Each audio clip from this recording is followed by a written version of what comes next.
Hi Virgo, this is your Higher Octave reading for October 2018. Now, if you've come straight through from the previous extended reading, you'll remember I was speaking quite a little bit about your work and your desire to shift and change into a new career path potentially, and utilizing the month of October to do a type of inventory or stock take of your history of work, digging through the archives and kind of sorting and organizing and having a nostalgic moment. Now in this higher octave spread here, it's talking a little bit about the need for a new beginning, the desire for a new beginning, but on some levels it does feel like I have a sensation of clawing, of gripping. It feels like the resistance to letting go of the past, the resistance to letting go of your persona as an individual who has been working in a certain field for some time. And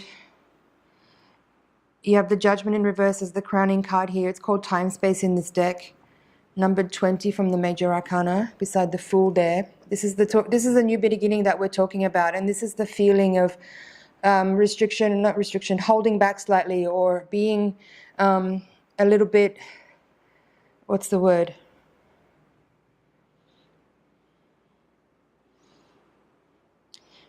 Shy comes to mind, but it's not really shy. It's like,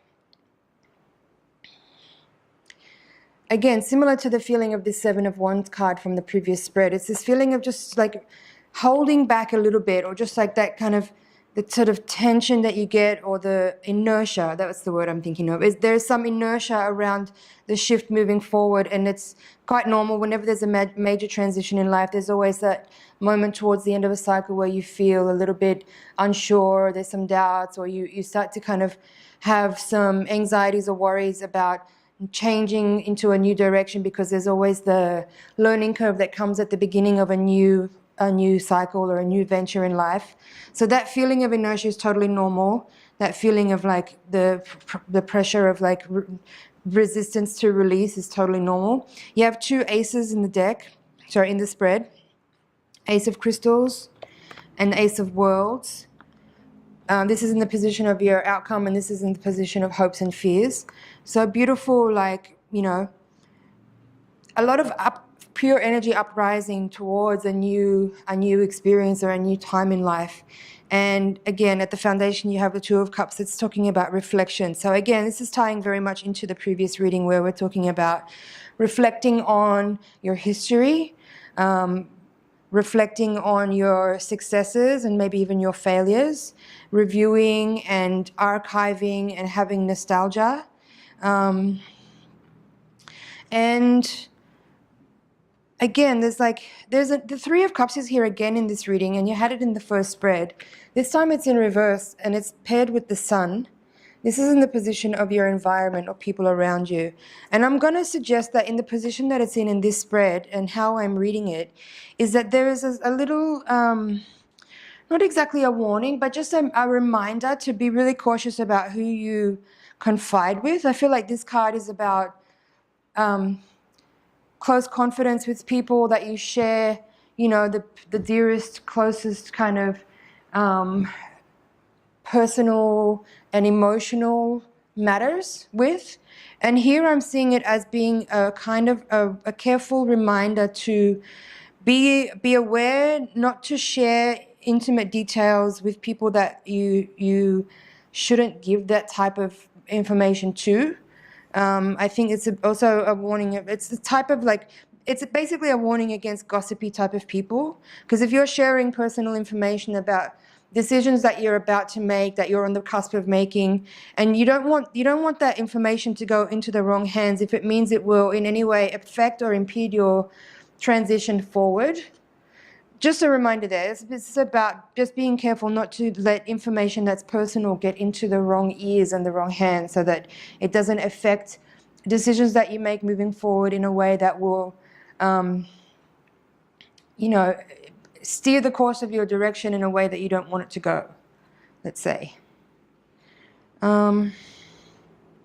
As I said, the previous spread had those two cards that were indicating legal matters, but I don't see that in any of the cards here. So this is speaking much more about just simply your desire to change, your willingness to make a transition, some slight inertia, but overall a really like kind of gentle yet powerful push from the universe to move you into a new arena, a new field of life, in areas maybe that you have never even expressed interest before. Maybe people around you that you, part of probably the conversation that's going on internally is like, what will people think? How will people see this move? How will people view me? Or what will people expect from me if I go this direction? There's also some other cards here that are speaking about potentially having to resolve or reconcile or forgive any transgressions of the past that may or may not have affected your career path. I feel like there's some energy here around like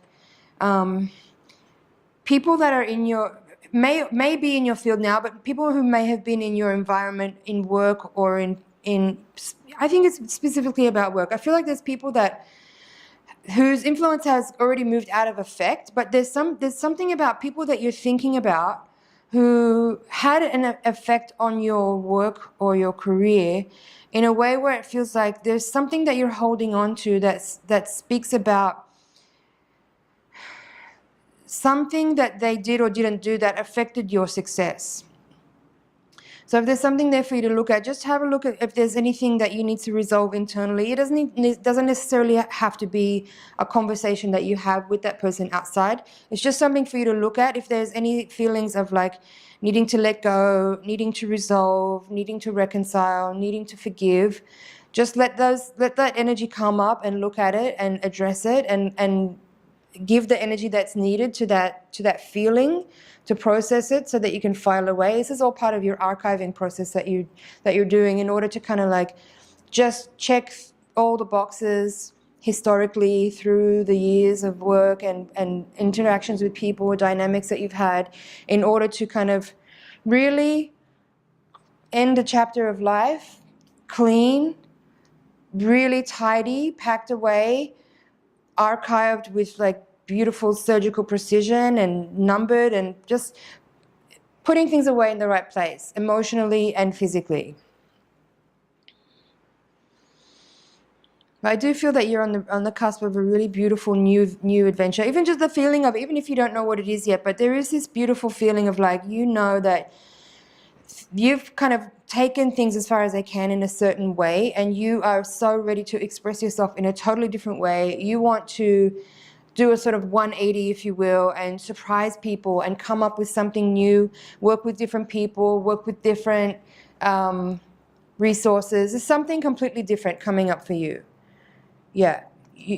Let's see what's at the bottom of the deck here. Sorry, the top of the deck. The top of the deck has 7 of crystals reversed. It's called dullness. So that's what I was feeling with some of this here too. It's about, you know, feeling like you've gone as far as you can with a certain project or venture or business or job, and at this point it just feels mundane, like you're going through the motions each day and it's not really that exciting for you. It's like you kind of don't have the passion or excitement or the fire that you used to have, and you could continue in the work that you're doing and still continue to be successful at it, but there's a feeling of emptiness inside because there's some fire lacking, there's some passion lacking for it. The bottom of the deck, you have Man of Wands, Child of Crystals, 2 of Wands reversed, and Woman of Worlds.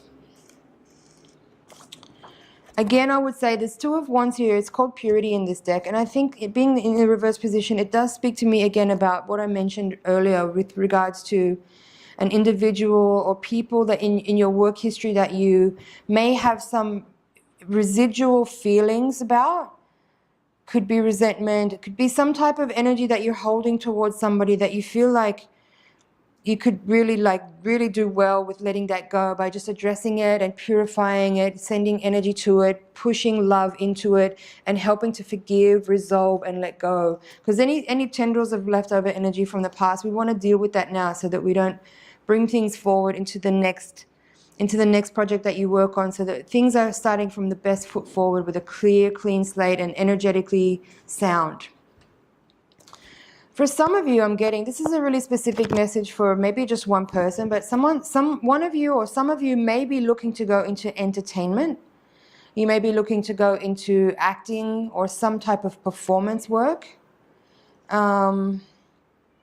Some of you may be deciding to have a family, and you're turning maybe away from a professional career and looking more to the home life, to motherhood or fatherhood, or to raising a family. Because you have the Child of Crystals as well here with the Woman of Worlds. And then for some of you, you may be choosing to go back to school and further your education, whether that's going back to university, or you may take a technical course in some kind of specific skill related to something that you do with your hands. I feel like some of you want to turn your energy more towards making and producing work with your hands, designing some type of creative practical work, editing videos, photography. I'm seeing something things with related to visual, audio. Maybe some of you will start to study music. There's definitely something here about performance for some of you, and there's definitely something here about family life for others. So I feel like that's kind of all there is to say here at this reading for the Higher Octave reading. I will just mention that the Moon card is your crossing card in this reading, and I feel like for some of you, with that feeling of nostalgia, of like, you know, reviewing your history of work as an adult in recent times, there may be some moments of sadness that come up with that, where it is like, you know, you're putting to rest a really big part of your life, a really important historical chapter is coming to a close, and there is some, you know, emotion that can come with that. There is some sadness that can come with that type of nostalgia, where you kind of view the highs and the lows, and you are sort of energetically closing the door on a big part of your life and moving forward into the next phase. There is, again, with some of that inertia that you might be feeling with the difficulty and the resistance to moving forward by having a sort of a little bit of a challenging time with letting go. I do feel that, like, there's nothing to worry about there. It's just part of the process, and your emotional state may fluctuate somewhat over this next month while you're in this process. But it's nothing to worry about. It's just moving energy. Just let it move through you. Let yourself feel all the things that are coming up. Let yourself experience reminiscence, and let yourself have a cry if you need to, have a laugh. And as I said, if you feel like you want to reach out to some people and have like a cute, intimate moment of like nostalgia and reminiscence, do so. But again, there was that warning here about being particular with who you choose to share certain things with. If you haven't yet revealed to anyone that you are just considering making a change into something different, don't tell too many people, because if you decide to delay your change, this is what I'm getting, if you decide to delay the change moving forward, and you kind of decide you want to keep going for a little bit longer, if you reveal to somebody that you're thinking about changing or stopping your work that you're currently in, this could somehow get into the ears of the wrong people, that you don't want them to know this yet until you're actually ready to make your change. So that's a little warning there about being really cautious who you share with this information regarding a career choice of changing. And just keep it really close and intimate right now. Only share with people that you extremely, extremely trust, and that you would be happy to share with them what your feelings are, so that they can reflect to you in ways that helps you with your process of choice, with your decision-making process. Okay, change is afoot. Virgo, change is afoot, and it is going to be brought on by you and catalyzed by you, and it's really exciting. So I hope you enjoy this month of reminiscing and kind of revisiting your archives and enjoying the fruits of your labor. Enjoy witnessing like the work that you've done and how far you've come. And I look forward to seeing you in the next reading. So watch that again. There was a lot of information there, and watch again the general reading as well, because there was a lot in there, and as the month unfolds, different pieces of information will jump out and be more relevant as events unfold. Thanks for listening, and I'll see you in the next cycle.